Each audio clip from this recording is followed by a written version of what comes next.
going to record. It's recording. We are recording. Awesome. And I'm going to turn it over to you, Stephen and Christopher. Thanks, guys.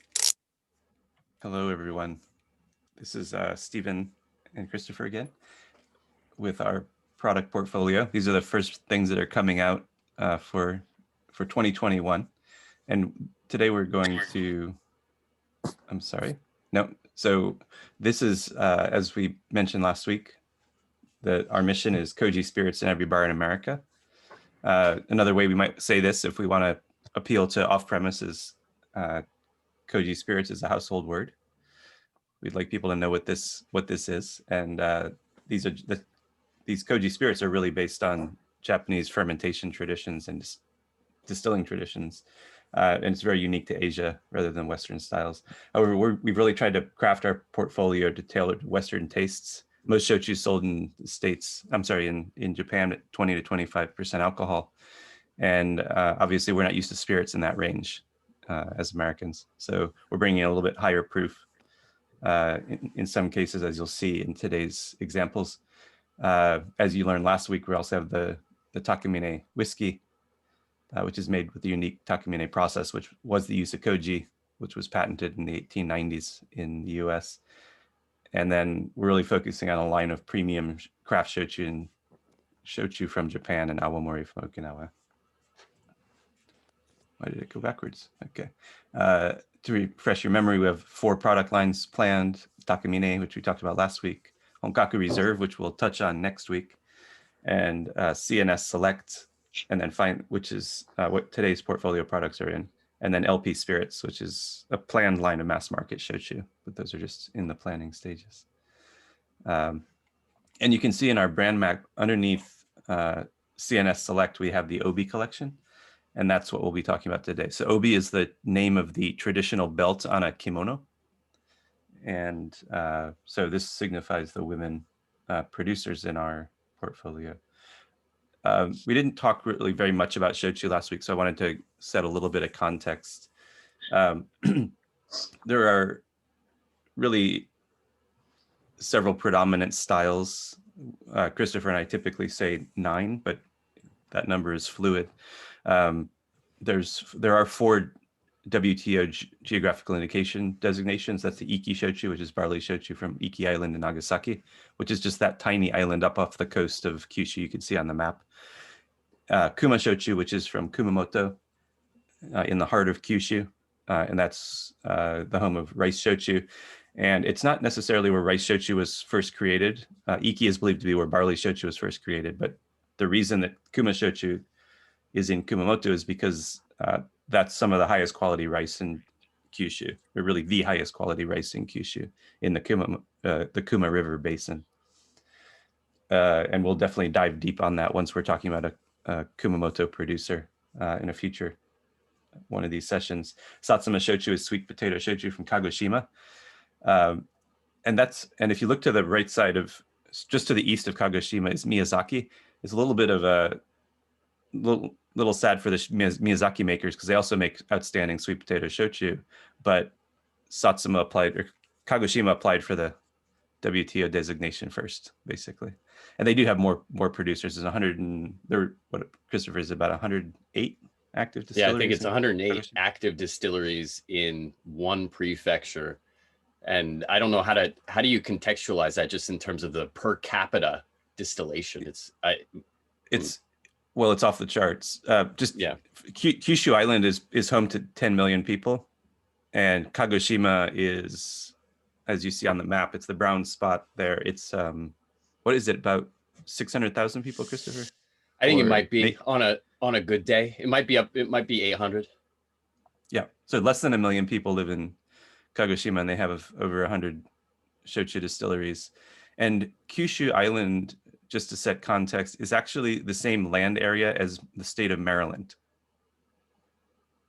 So in the state, imagine that's not 108 distilleries in Maryland. That's like 270. Oh yeah, right. I see where you're going. Sorry. There's 270 distilleries in Maryland, essentially. And 108 of them would be in what do they call that part of Maryland that's east of DC? Like that little leg that comes down. Where are you, Dan? You got to know the answer to this. Yeah, maybe it's Eastern Shore. Eastern Shore. Oh, right. There we go. Yeah, it's like What, it's like the 108 portion that's distilleries east of the Chesapeake Bay, correct? Yep. So it's like 108 distilleries on the Eastern Shore. So that's Kagoshima. We'll talk about a lot about that in the future because we've got quite a few other suppliers in our portfolio. The fourth WTO designation is Ryukyu Awamori from Okinawa. That's a separate prefecture. It's 160 islands spread over thousands and thousands of square nautical miles. Almost 50 of the islands are inhabited, and they make awamori on 9 of those islands these days.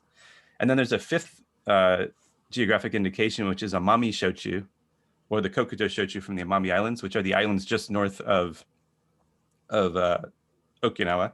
Those islands used to be part of Okinawa. They're now part of Kagoshima due to a war in 1609. And Kagoshima's kept it ever since. They used to be separate countries when that happened. And then the other styles that I think are worth mentioning are really the other predominant style in here is the 100% barley shochu, which is mainly made in Oita Prefecture. It's really made though in northern Kyushu. So Oita's that northeastern prefecture. Direct to the north is Fukuoka. A lot of 100% barley shochu is made there, and some of it also in Saga Prefecture over next to Nagasaki. So that northern band of Kyushu makes a lot of this 100% barley shochu, but Oita is where it's really known, where it is believed to have originated from, and it's really known for. And we'll talk about these other styles, I think, in future education sessions. So our CNS Obi collection, we just want to talk about 2 of our key suppliers today, which will be coming in on the first shipment. And to set some context, there are very few women in the Japanese beverage alcohol industry, at least on the production side.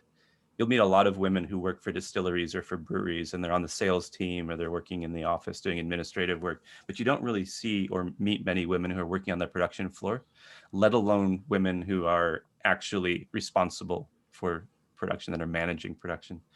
And there are over 1,200 active sake breweries across Japan.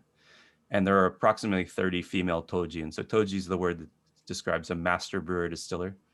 And there are only about 30 female toji and 1,200 active sake breweries. And in shochu and awamori, the representation is even less.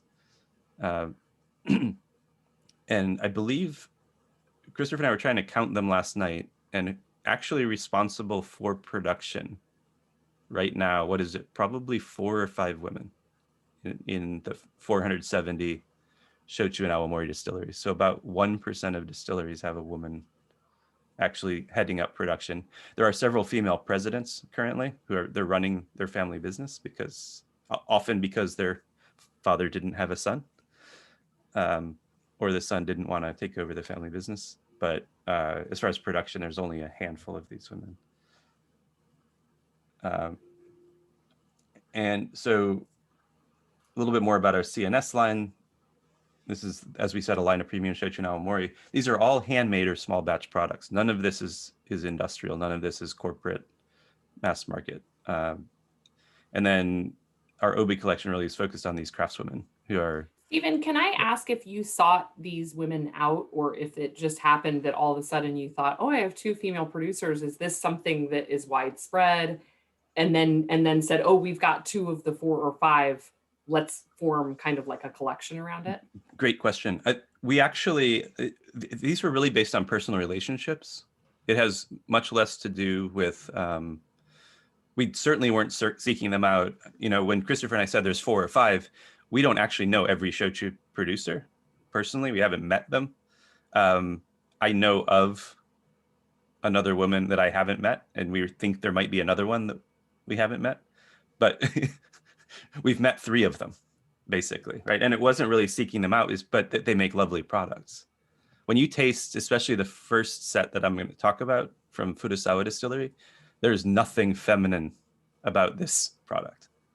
These are full-on, handmade, incredible shochus there's nothing like them, to our knowledge, I mean, Christopher's tried many more shochu than I have. There's nothing like these, as far as we know. And the second one's a very fun story, how we actually met. So it really is about these personal relationships that we've developed with the suppliers. But we know many more makers than we're bringing in, because we're really choosing the ones that make the products that we really enjoy, and B, we think people will enjoy, that spirits lovers will enjoy in the States. Right. Okay. And so this is Furusawa Distillery in Nichinan city of Miyazaki Prefecture. Now it says city, but that's because cities in Japan have large footprints. Just they're almost, in some senses, they're almost like counties. Nichinan city is a large municipality, but this distillery is situated on a little spit of land at the mouth of a river. And we should really put a map on here, I think, for future talks to show you, give you context of exactly where this is. But there can't be more than a few hundred people living in this little seaside village. And currently they're on their 5th generation Toji, or master brewer distiller, who is the only female Toji in Miyazaki Prefecture, which produces, and Miyazaki Prefecture produces the most Shochu by volume in Japan. I believe there are close to 50 distilleries active in Miyazaki, and there is one female Toji. So Stephen, the word for a master brewer is the same for the master distiller. They're both called Toji? That's right. Yeah, it and means... there's no like masculinization or feminization of the word? There's not. There's actually, Christopher, you were explaining it to me last night. I think the Toji itself has a feminine context. Yeah, the etymology of there's another way to write Toji in Japanese with the actual characters, and it's the first character is sword, and the second character is oneself, and it refers to a master of the house, a housewife, if you will, but someone who is very independent and controls the house. And it kind of leads back to the historical fact that, you know, alcohol in Japan used to be really almost entirely made by women. It's something that, you know, once Shinto religion and Buddhism got involved, and they started to they got a little bit more discriminatory gender-wise about that, maybe 200 or more than 200 years ago. But it really does have female roots, the whole world of creating alcohol. So Toji, the word itself, actually has a very strong connection to women. Yeah, it'd be interesting to research when that shift took place, but home brewing was essentially women's work, right? Making the house alcohols. So yeah, and then it shifted in a completely other direction to the point where, you know, until very, very recently, you'd never see a female sushi chef, because it was believed that women's hands were too warm for the fish. And then women still aren't allowed inside of the sumo ring because sumo is a Shinto ceremony. It's a sport posing as a Shinto ceremony, let's say it that way. Yeah. And women still cannot go inside that ring. And there was a controversy, right? Just a couple of years ago, when there was a ceremony. You had basically a local politician up on the ring, and he almost died, like in the ring. People rushed in from all over, and there was an announcement. 2 women rushed onto the ring too, and there was an announcement over the PA system saying, "All women, please leave the ring!" Like panic from the Sumo Association trying to get the women out of the ring. And it was just like that got played ad nauseum on the news. Like, look how dumb this still is. It's still dumb. Yeah. Yeah. So with that introduction, I introduce you to our 5th generation master brewer distiller, Masako Furusawa. She is the current generation. Her mother was the 3rd generation. Her father, actually, when her mother passed, her father took over. Who was her mother was the daughter of the family. The father married into the family, so she became the Toji when she took over as the 3rd generation. Then when she passed, her father took over. Her mother's, right, Masako-san's father took over between her and making me hungry. He's chopping vegetables. I Um, think is that what it was, or maybe it's children playing? I don't know. And then actually, the next generation is her name is Maho. She's actually still in high school, but she's already been pegged. She is actually Masako's niece. So Masako actually never married, so she doesn't have any children. And again, this is a family business, so the distillery will pass to her niece Maho, who we're not sure how she feels about it. As I think she'll turn 17 this year, about to make some life decisions. But this is actually the exterior of the distillery. It's a building dating from sometime probably in the 1800s. This the near wall here is actually part of the family home. The family home is built into the distillery. It's a beautiful old Japanese home, and she added a modern convenience after she moved in, after her mother passed, which was electricity to the house. They used to live by lantern. It's a very, very traditional house. It's got a beautiful Japanese garden, which unfortunately, when Christopher and I visited for photography, it was raining and we didn't really have a chance to photograph the garden. I think I have some pictures from another visit, but I wasn't able to dig them up for this presentation. And she did get Wi-Fi recently, so she's really living in the modern age. I believe that the toilets are still the Japanese squat toilets, although I've made sure not to use the toilet in her home. It's an excellent workout, let me say. Yeah. So really, really, this is what, when we said traditional about this brand, we really mean it. There's actually, and if you see in the picture, the sign at the door of the distillery, that's the only entrance or exit to the building. There's one way in, because it was a warehouse, right? They didn't want people to come in and run off with the hooch. So there's only one way in and one way out, other than through the family home. But there's no, I guess there is, now that there is a direct entrance from the family home into the distillery. So there is the front door of the house and there's the front door of the distillery to get into the building. So we'll talk a little bit more about the distillery in a minute, but first I want to talk about the products. So you see, we're calling this Motoko 2012. The reason we're calling it that is because it was produced in 2012. So it will be 9 years old this year. She makes a variety of styles, Furusawa does. So this is named after her mother. And we decided the rice shochu should be named after her mother because rice was the first ingredient used to make shochu, and her mother's the earliest Toji we're representing here. So this is atmospheric distilled in a pot, one-time distilled, 100% rice shochu. And it was aged for 8 years. She bottled it late last year. Christopher's holding a bottle of it, actually. And it did spend some time in ceramic pots for aging before being moved to enamel tanks. So it oxidized through the ceramic aging, and this really creates a rich umami-laden drink that it's really nice on the rocks. It's really nice diluted with hot water. It's going to be fun to play around with all of these drinks with different service styles because they're just so deep. She made this herself, and we named it after her mother. Then we have Masako 2009, which is 100% barley shochu. As we said, that's typically the style in Oita Prefecture, northern Kyushu.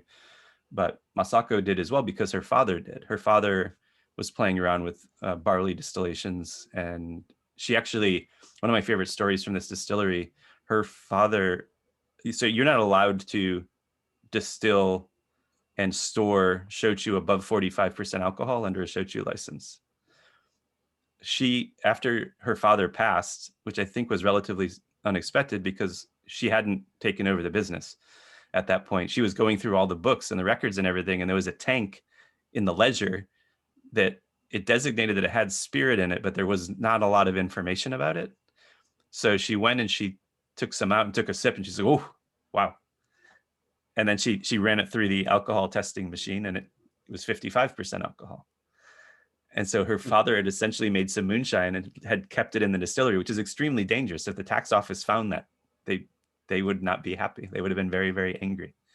So she very quickly negotiated with a department store in Tokyo, and she diluted it down to 45%, or I guess she sold it at 25%, but she diluted it down and sold it as a private brand to a department store in Tokyo.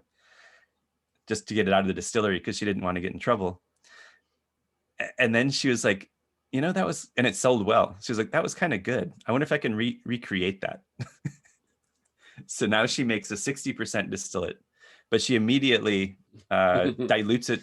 The reason she does 60 is because it had been sitting in the tank for a while. So she believes that it had lost about 5% of its alcohol through evaporation. So she makes it to 60% like her father did, dilutes it down to 45%, and then stores it.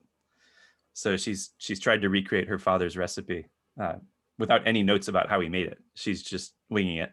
That is not this, actually. This is a different product, because unfortunately she sold off that tank immediately, or we might have had that as our own product. But that style she hasn't been making so long. So this is an older 100% barley distillate that she had made, which is 2009. So this will, I guess, be 12 years old this year, and very similar aging process and similar flavor profile, except for the base ingredient. So this will be, I think, nice when you're introducing shochu differences to customers. If you try the rice and the barley side by side, quite similar because they're both grains, but quite different because of the components of those grains. And single distillation. Yeah, and that's right. They're both single distilled, both aged similarly. And then Stephen, final, this is Dan. Could you talk a little bit about how much time it spends in the tanks versus the pots? Not that I need to know exactly what for each batch, but is there a kind of a time frame where it doesn't, it should be moved from one to the other, that sort of thing? She doesn't.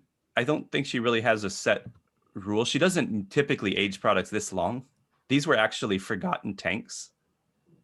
When we asked her, when I originally visited her, I think I'd visited her once as a tourist, and then this was the second time I went to see her. And I asked if she had anything old, anything aging in the distillery. And she thought about it. She's no, about probably 5 or 6. No, wait. Like she had that little head record scratch moment when she remembered that she had these old tanks sitting in the back that she doesn't really think about anymore. And so she hustled out of the room, and she got her ledger, and she came back and she looked and she said, okay, I have this and this and this and this, and like several old tanks, but it's all in this part of the warehouse that she just basically doesn't go. And so when I asked her on our last visit, we asked, how long does it spend in ceramic versus in enamel? She said, I guess a year or two. She didn't really have an answer. And I'm not sure that she documented it. These are things that she would have made relatively early in her tenure as the Toji. So I'm not sure that she was as good at record keeping. But I think she said she usually keeps things in, at least now she's more standardized. Sometime leading up to 2 years that she moves it from a pot to a tank. And I don't know that she pot ages everything. I think it's only for specific products.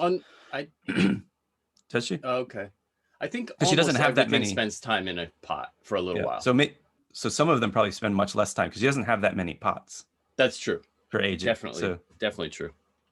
Yeah. Can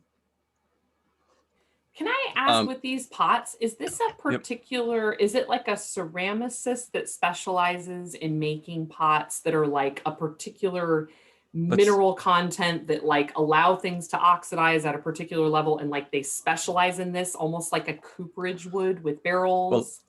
Well, yes, but let's say ceramicist who was a specialist, because they haven't made these pots in a century. So these are all, anytime we're talking about ceramic aging, we're talking about vessels that are over a century old. For this distillery. There are distilleries that have machine-made pots that are imported from China. We will have some of that in our portfolio, and it's still nice shochu. But these traditional pots, the old Japanese pots that are used in a lot of these small distilleries, they're extremely valuable to the distillery.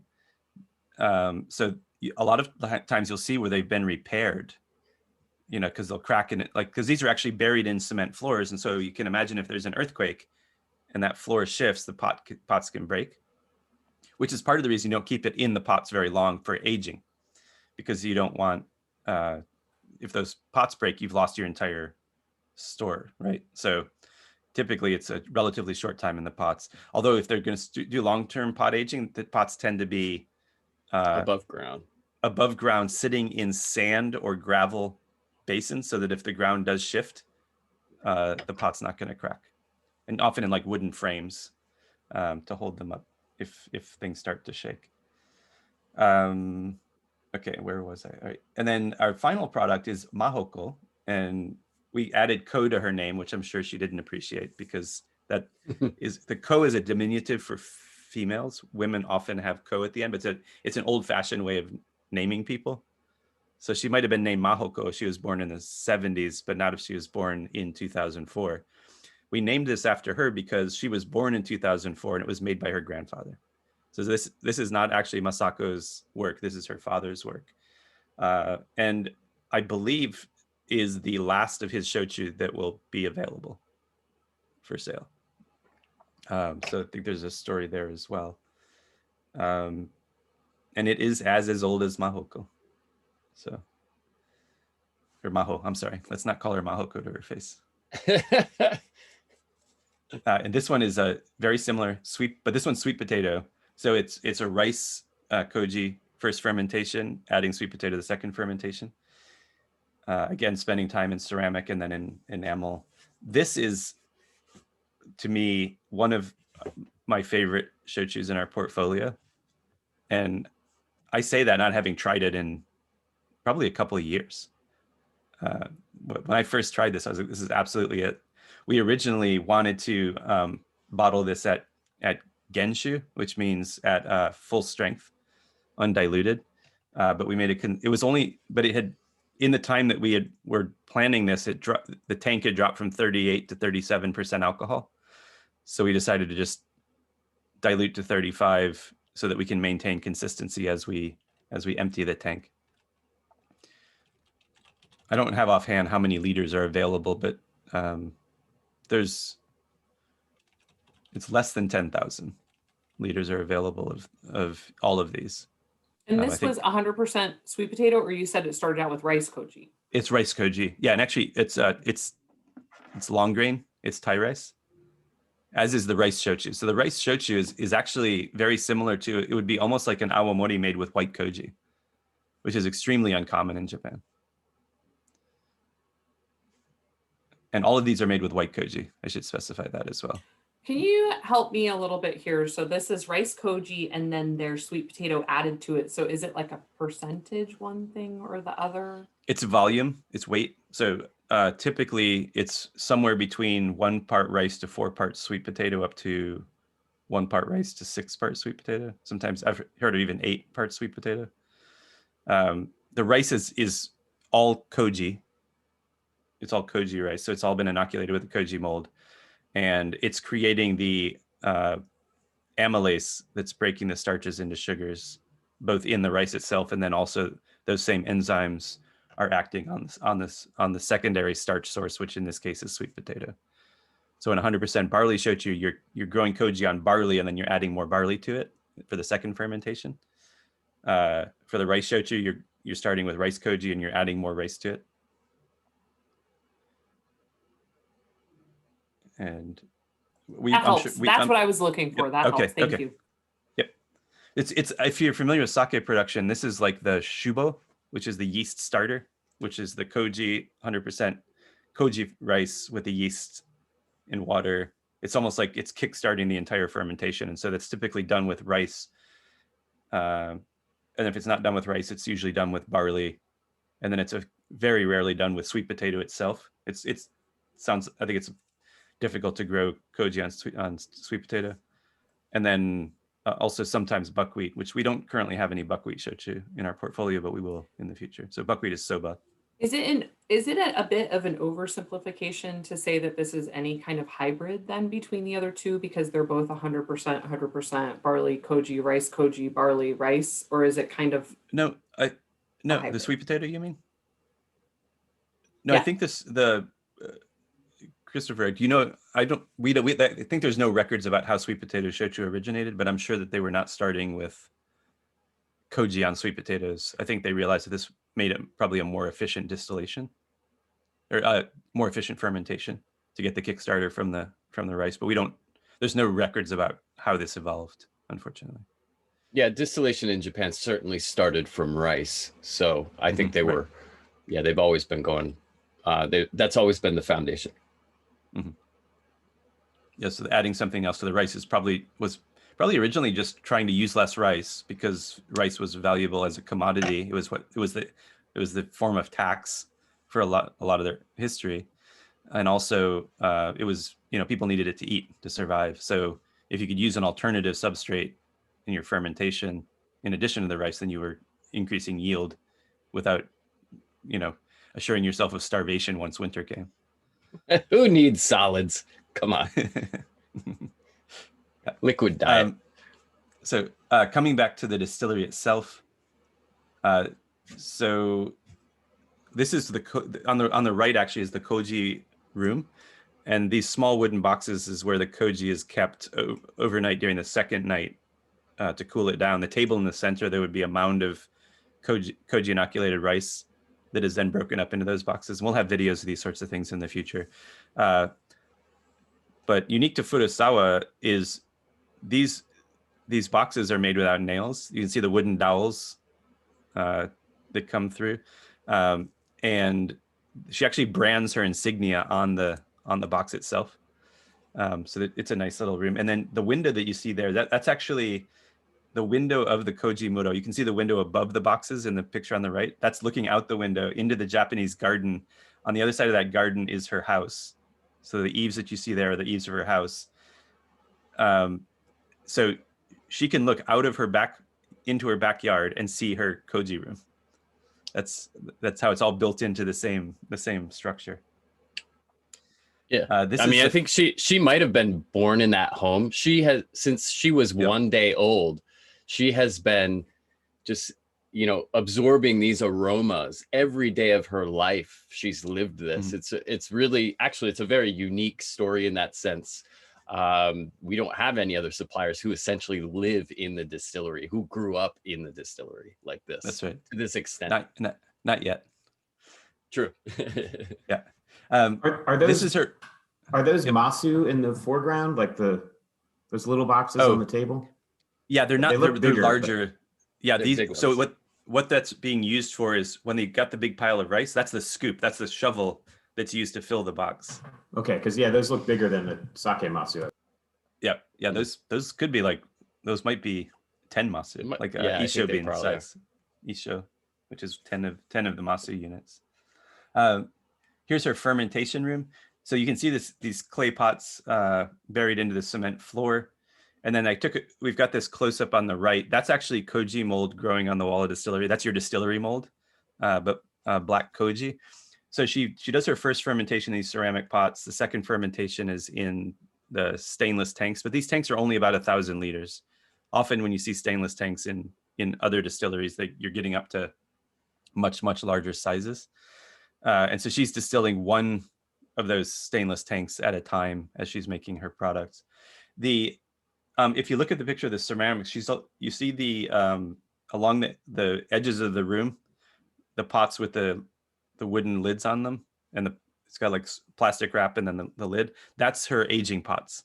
So she's aging in some of the pots that she probably previously was using for production or could have been using for production. It's happening in the same place. And her pots are a little bit higher out of the floor than we see in other distilleries. And that is because they are so close to the ocean. And they do have occasional typhoons in Miyazaki, and the distillery has been known to flood. And so to try to protect the fermentation in the unlikely event of sea levels, I think they're only about a meter or two above sea level. So about 3 feet or so, 3 to 6 feet above sea level. So with a decent sized swell, if it gets over the seawall, the distillery is very likely to flood. So she elevates her pots a little bit so that she's got another couple meters, or another couple feet of headspace before she starts to lose her fermentations or her pot aging distillate. And these walls, like, you don't wash these walls; they would just disintegrate. They would turn to mud. And here is her still, her cute little still. the only still she has. And there you can see another picture of the aging ceramic pots. That number 21 looks like it's 760 liters to give you a size of the aging. And then these large green tanks are enamel lined tanks. This is where most of the products stored for most shochu production. And these tend to be around 10,000 liters or so. You see these green tanks in all sorts of distilleries. And you can see that those tanks are in a newer building. That's an all cedar warehouse where she does most of her storage these days. She built that, I think, around a decade ago. It's the newest building on the property. And it maintains really nice temperature. It's nice and cool in the summer and warm in the winter. Well, probably not that warm in the winter, but it doesn't get super, super cold. And again, that's that personality of hers where she had forgotten about the tanks. There's a second floor to this building. Like there's a set of stairs up to a door. And I'm like, oh, what's up there? She goes, don't remember. So we took a hike up and we looked and we told her. There's like, yeah, and we told her what was up there. It was just this little storage room, but it was just, but it had like some outdoor. There was like another door that got you to like the roof. Yeah. And yep. I was like, you should have barbecues up here. She's like, not if you're walking down those stairs after you've been drinking. They're pretty steep. Yeah, so this is a little view of the Furusawa Distillery. Second, shifting gears, we're now going to the Amami Islands. Very, very different story. So this is Nishiro Distillery, established in 1927. They're a family of musicians. Everyone in the family plays an instrument and or sings. And they make 100% ceramic pot fermented Coco Sugar shochu. You can see the current Toji with a pot. She's stirring a pot there on the right. She was a professional musician in Tokyo when she got the call saying you got to come home and start making shochu. And she agreed on the condition that she could be allowed to continue her musical career. So she still records albums and goes on tour during the off season. And the family actually opened a music venue in the building adjacent to the distillery. So they have live performances next door really, really unique place. Yeah, and on the second floor of that, above this live venue, and the venue is lined with aging shochu in barrels. The second floor, they made a little izakaya, like a Japanese gastropub. So everybody after the shows goes upstairs and they all get lit. It's fantastic. This sounds like so many things that I love coming together in one space. Right. Absolutely amazing. It's enchanting. Yeah. It's awesome. Yeah. I was invited last year, 2 years ago, 2019, to the release party for one of their latest products. And it was unlike any release party I'd ever been to. It was a concert with a visual. There was like while the songs are going on, there was this visual montage going on a screen, and it was all video and graphics that she had edited. So she's really almost a multimedia artist. It was really, really clever, and she got this really famous jazz violinist to come down from Tokyo for the release party, and everybody was in awe that he was there because I guess he's pretty well known in Japan. And everybody came out to this venue, and it was like a jazz concert, but with really kind of weird music and fun, and everybody drank, had a good time. So these are our products from her. We have Celephant. So her nickname, she loves elephants, and her name is Serena, which in Japanese you would pronounce Serena. So that R and L thing, she writes it in, when she romanizes her name, she writes it Selena. So Selena, but it sounds more like Serena. So we've kept it as Serena for the purposes of our advertising. But her nickname is Celephant because she's loved elephants since she was a kid. So we rebranded one of her products as Celephant. And that is actually a picture of her hand on the label since it's handmade. And then Kana is the same recipe for Kokuto Shochu, but barrel aged. And Kana was actually the wife of, she was the island wife of Saigo Takamori, who is the real last samurai. He was exiled by the Satsuma domain to Amami, which was essentially a sugar plantation and prison island back before modernization. And he married a woman while living there. And when he was let out of isolation, he left her there. And to our knowledge, never saw her again. But her name was Kana, and she was a local legend on the island because she was Saigo Takamori's wife. And he actually was responsible for the modernization of Japan. He led the army that overthrew the shogun to restore the emperor and usher in the Meiji Restoration. So very, very important person in Japanese history, and one of the most famous people to ever come from Kagoshima, which was called Satsuma at the time. So that shochu is named after her. Stephen, is it common? I mean, it's common in these two producers that the distillery would be named the family's name, the surname. That's right. Yep. Is that always? Is that just traditional? I mean, you don't see that very much anymore anywhere in the world. It's often the case. I would say probably half of our suppliers or more have the family name. And often when they don't, there's a story behind it. So an example is Yamato Zakura, which is where I work every year. That means mountain cherry blossom. It's a specific type of cherry tree. And there's a story behind that name as well. But the family name is Wakamatsu.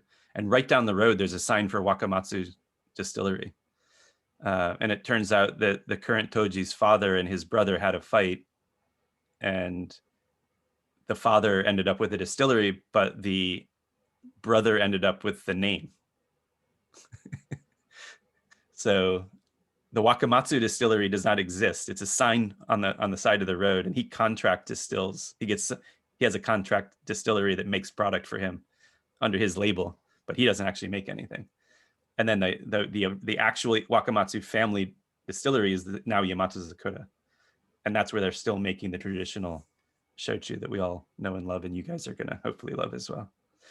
So these are a couple of pictures from Nishihira. On the right, that's the kokuto. That's the blocks of this very traditional sugar that is used to make this shochu. This is again a rice koji first fermentation, and the kokuto is added. Why, we don't really know, because obviously if you just use the sugar itself, you'd be making rum, which is made in Amami. There is kokuto sugar rum. On the left, I like this picture because how I met Serena originally was I had a friend who wanted to learn how to make shochu. And I say friend, I mean, he became a friend, but when he first reached out to me, it was through either Twitter or Instagram or something. Never heard of the guy, never met him before. So we meet up for a drink in New York. He lived in New York, and he was ex-Navy who had been in the Navy band, and he'd been based in Japan. And when he was based in Japan, he had discovered shochu and he really liked it. It was only later I realized that he was talking about canned highballs and koroi shochu. That's right. Yeah. Yeah, but he really, really wanted to learn how to make shochu. And I thought about, I don't really know this guy. He's ex-Navy, which sometimes the relationship between Japanese and American military is a little tense because of Okinawa. I'm like, where can I send this guy? Do him a favor, but make sure it's not someplace where if things go sideways that I'm going to get in too much trouble. I was like, well, I've never been to Amami. I don't know anybody in Amami. Put him on the prison island. Let's put him on the prison island. Let's exile him where he can do the least amount of damage. And a friend of mine had just moved there. A friend of mine, Japanese woman, actually Tomoko Miyata, who's doing the theme music for our podcast. For the podcast. Yeah. Yeah. I contacted her because I knew that she had just moved to Amami. In fact, she had contacted me when she moved there because she knew that I was into shochu, and she was now living where they made this kokuto shochu. So she started feeding me information. And I said, I've got this guy. And I get her on the phone. She lived in New York, so her English is fine. I got this guy. He wants to learn how to make shochu. I don't really want him to learn how to make sweet potato because I already know how to make that. I was thinking about maybe kokuto shochu because I don't really know much about that. It would be good to have an expert in this area. That's how I pitched it to her. she interviewed him for 5 hours on the phone before she actually agreed to introduce him to somebody. They had a 5-hour conversation over a couple of days. And she ended up introducing, Chuck, because he was in the Navy band, he's a piano player. He's a musician. He was playing at Second City in Chicago. He was the piano man at Second City. And legit. And he had, like, all of his friends were going off to New York and becoming famous, but nobody brings the piano man with them. Right? All the comedians were going to Saturday Night Live and Comedy Central and everything, and he's still stuck in Chicago playing piano. So he was like, I got to do something. He didn't, and so he joined the Navy to get the GI Bill so he could go to college. He grew up on the South Side. He is salt of the earth. Anyway, he didn't speak any Japanese, and she didn't speak any English. So when he got to the distillery, they sent him to Nishihiro because he was a musician. So he joined the family band and played some concerts when he was in Amami. But they mapped out the entire shochu making process in English in chalk on the side of the tank. And when I visited a couple of years later, those chalk drawings were still there. Yeah. Yep. Yeah. So she didn't know how to Romanize the word koji correctly, but hey, whatever. She spells it with a Z. Yeah. Which is very old school. Yep. That's fun. That's really, really cool. Also, Chuck sounds awesome. Yeah, Chuck's pretty great. He is he's worth your time. Yeah. So this is her still. Again, just one of them. Those are bags of rice in the foreground. And then these are some of the barrels are actually in the distillery on the distillery floor, aging the Kokuto Shochu. And then, as Christopher said, some of the barrels are also in the music venue next door, which I didn't actually get to visit when I was on the distillery tour. So I'm going to have to do that next time I'm there. What kind of oak or wood are these barrels made from? These are oak.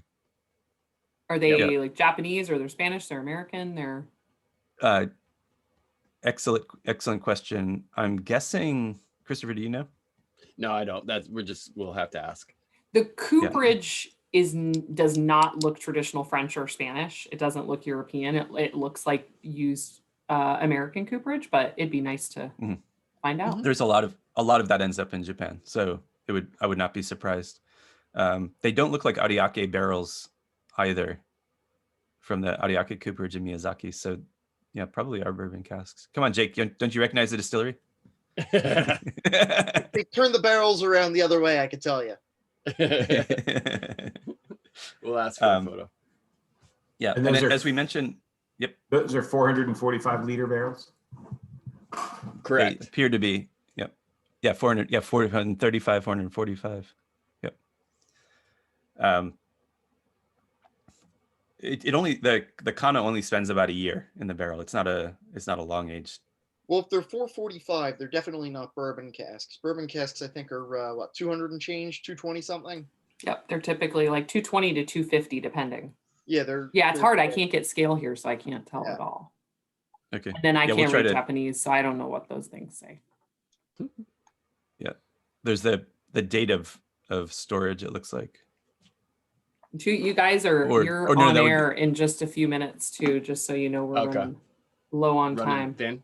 Okay. Oh, sorry. Okay. Yeah. So that's the distillery. Then the last slide actually is this is Kokuto sugar.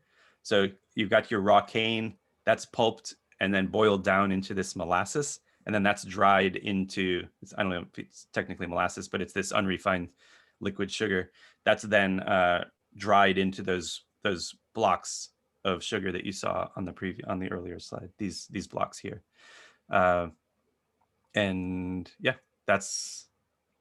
and Amami is a wonderful place. Stephen, have you ever seen, or Christopher or Jake, have you ever seen piloncillo, the Mexican brown sugar blocks?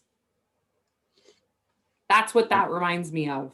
When you look at those like black sugar bricks, is piloncillo. Okay. I wonder. I want some of that sugar, both of them. I'm gonna taste them next to each other.